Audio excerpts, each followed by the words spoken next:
What's up YouTube? Y'all already know what this is, another VCR repair. This is a Hitachi M270. A bit uncommon, I've never seen a Hitachi VCR before, but I got this one at a garage sale for $5. It won't turn on, and it has a whole mess of problems. So the first step in any electronic repair with no power, take a look at the power supply. I had taken this apart previously, and I was already suspicious of the capacitors because of the age of this unit.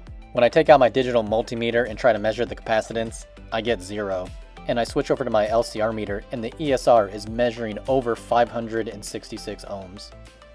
Yeah, that's a bit excessive.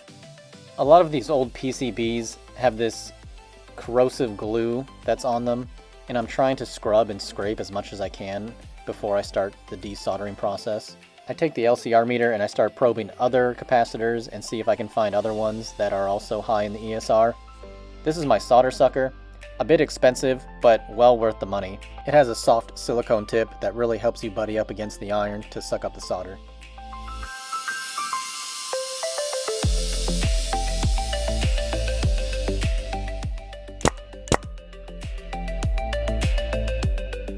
Taking a look at this one,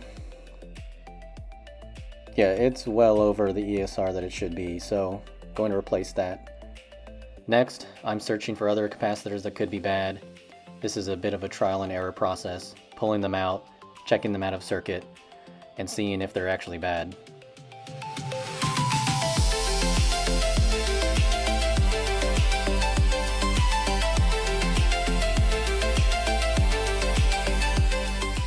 This capacitor that I just pulled out is a 47 microfarad capacitor. It seemed very common that the 47s kept failing. Anyone I measured, it was off. This one is measuring 15 ohms. My LCR meter thinks it's a resistor, so it doesn't even register the capacitance. Now I've placed 3 new resistors in the circuit, and I'm soldering those in, and I'll move on to keep searching for bad ones.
Now it's finally time to put this back into the VCR and see if it'll actually power up.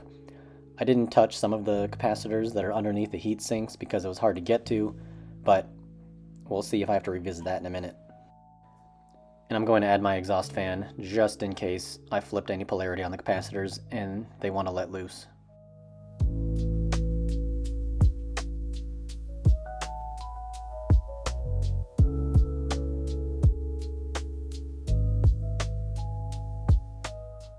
No luck there, so it's back out of the VCR, and I'm measuring the input voltage to make sure I'm actually getting 125 volts. Probably should have done that from the beginning. And now I'm looking at different outputs for the transformer. I couldn't find anything wrong with the transformer, so I'm pulling the heatsink, and unfortunately that means I have to desolder these transistors that hold it down.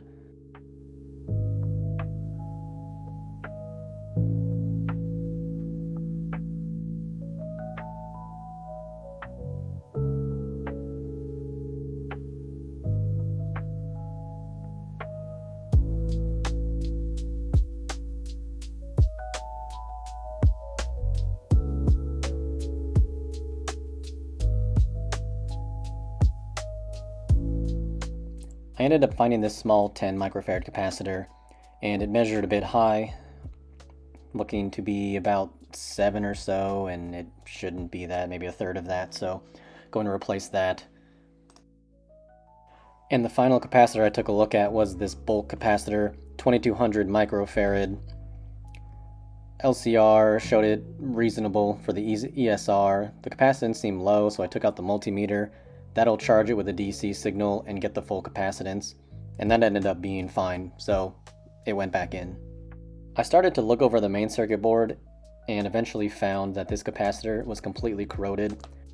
A 1000 microfarad at 6.3. I don't have that exact capacitor, but I do have a larger one rated for 25 volts.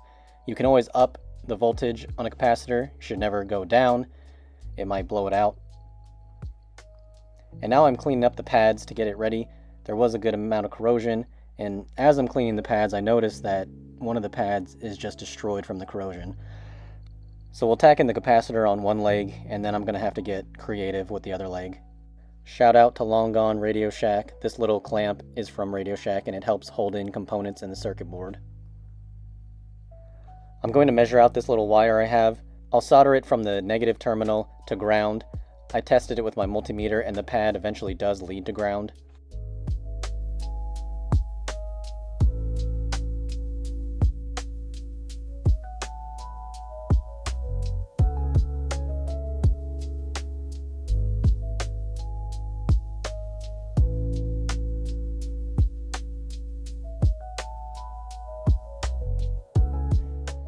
Here everything's reassembled and I'm just futzing around with it, pushing things, touching things, seeing if anything changes.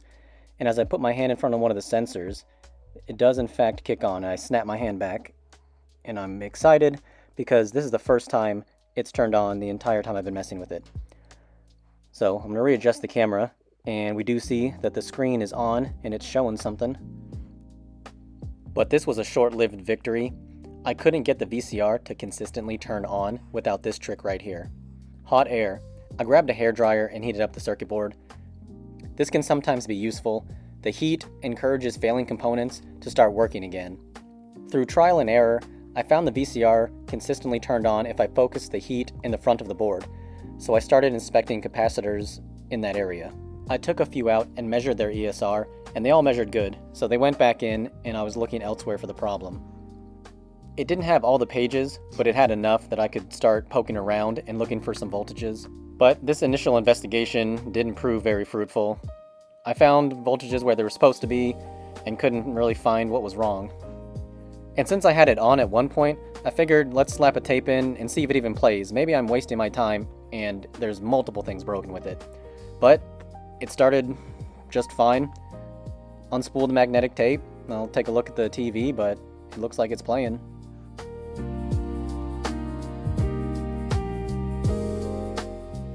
When I told the VCR to eject, it let the magnetic tape hang there right before it ejected and it spooled it up real fast, and I thought that kind of looked weird, so I got a close-up shot of it.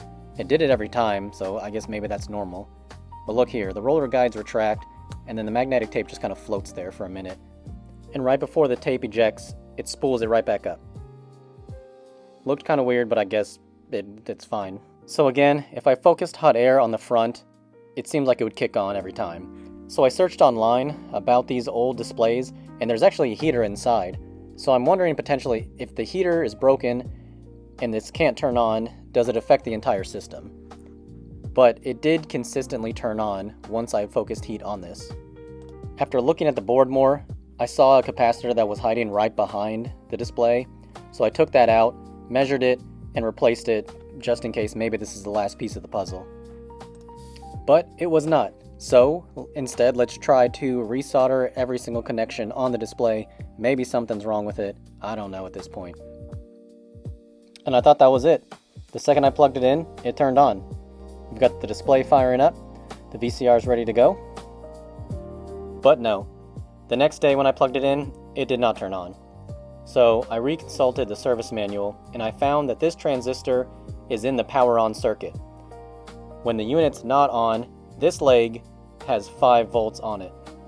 That means the transistor's running and it's bringing the power on signal straight to ground, so the VCR never turns on.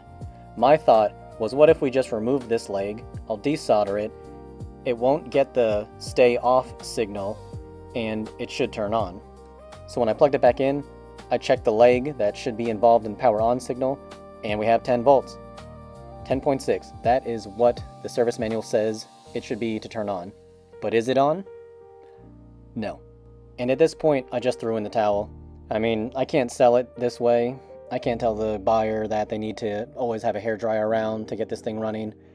So I'm posing the question to anybody who may find this. What do you think I can do to get it to consistently run? I don't really want to replace things, but can I trick the circuitry? Can I desolder something? I'm just looking for a VCR that works. Anyway, that's the end of this video. I'd appreciate a like, comment, help me out if you can. Subscribe, hit that subscribe button. We'll see you on the next one. Bye.